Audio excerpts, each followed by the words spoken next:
Right now, somewhere in your bathroom cabinet, there's a pill. Maybe ibuprofen, maybe aspirin. And when you feel bad enough, you take it.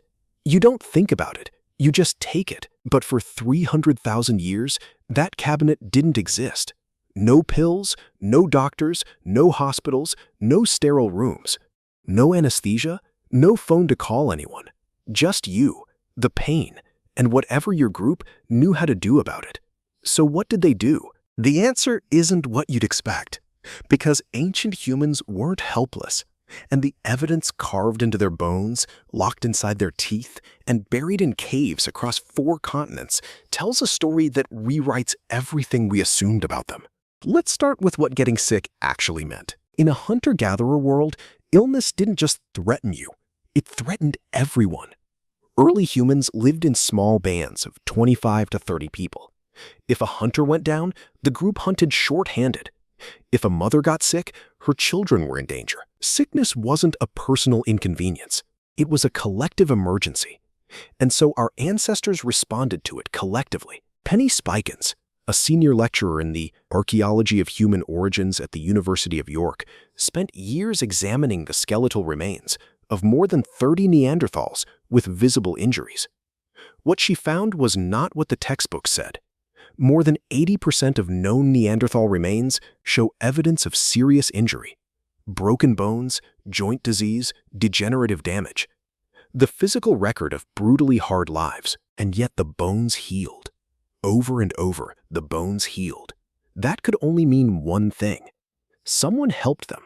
The most striking example was found in Shanidar Cave, in what is now Iraqi Kurdistan. The individual known as Shanidar Im was a Neanderthal male who died more than 45,000 years ago. His right arm had been amputated or withered away early in life.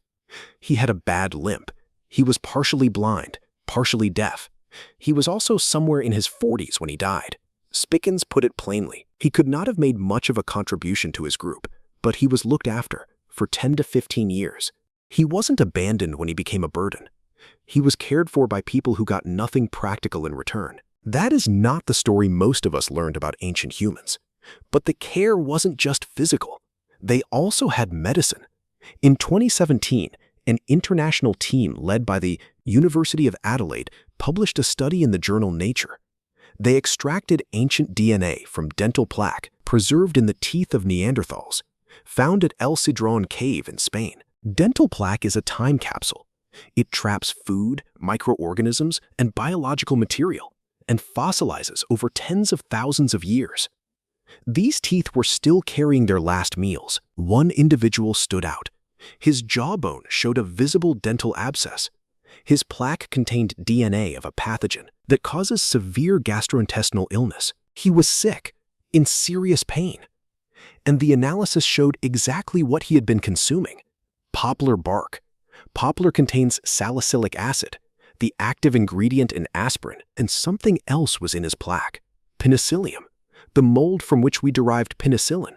The same antibiotic Alexander Fleming would not isolate until 1928. This Neanderthal, 50,000 years ago, was taking something chemically equivalent to aspirin for his pain and naturally occurring penicillin for his infection. Not by accident. The researchers found these only in the sick specimen, not in the others. He knew he was sick. He knew what to take for it, and he took it. That knowledge didn't appear from nowhere. It had to be passed down, from healer to healer, from elder to apprentice, through generations of observation and memory.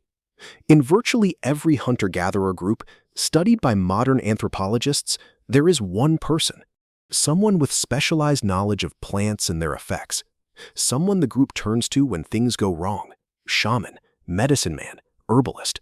The name changes, the function never does. One person holds the accumulated medical knowledge of the entire group. Which root breaks a fever? Which bark calms a stomach? Which leaf pressed against a wound slows the bleeding? Your ancestors were running experiments. They just weren't writing them down. But plants weren't the only tool. Because somewhere between 7,000 and 10,000 years ago, someone picked up a stone tool, pressed it against a living human skull, and drilled a hole through it. Trepanation is the oldest known surgical procedure in human history. More than 1,500 trepan skulls have been recovered on every inhabited continent. A surgeon would scrape or groove through the bone, removing a section of skull without penetrating the brain underneath.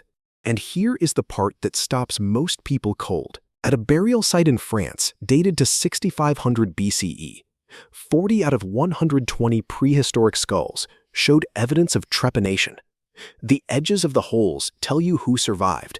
Bone that healed, that shows new tissue growth, means the patient lived. In ancient Peru, survival rates started at around 40%. Then surgeons refined their technique over centuries. By the Inca period, between 1400 and 1500 CE, survival rates reached 75 to 83%. During the American Civil War, cranial surgery killed 46 to 56% of patients. That is 400 years after the Incas, with metal instruments, with formal training. The Inca surgeons, working with stone tools and no germ theory, were outperforming 19th century military medicine. So here is what we actually know. When an ancient human got sick, their group did not leave them. They stayed. Someone knew which plants to find. Someone performed procedures we still classify as surgery. Someone sat with the sick in the dark and did whatever they understood could help. Now open your medicine cabinet again. That aspirin traces back to a Neanderthal, chewing poplar bark in a cave in Spain. That antibiotic traces to a mold ancient humans, encountered long before Fleming named it. The surgery your neurosurgeon performs today exists in an unbroken line from a stone tool, pressed against a skull 7,000 years ago. We didn't invent medicine, we inherited it, from people who had nothing but their hands, their knowledge, and each other. And somehow, that was almost always enough.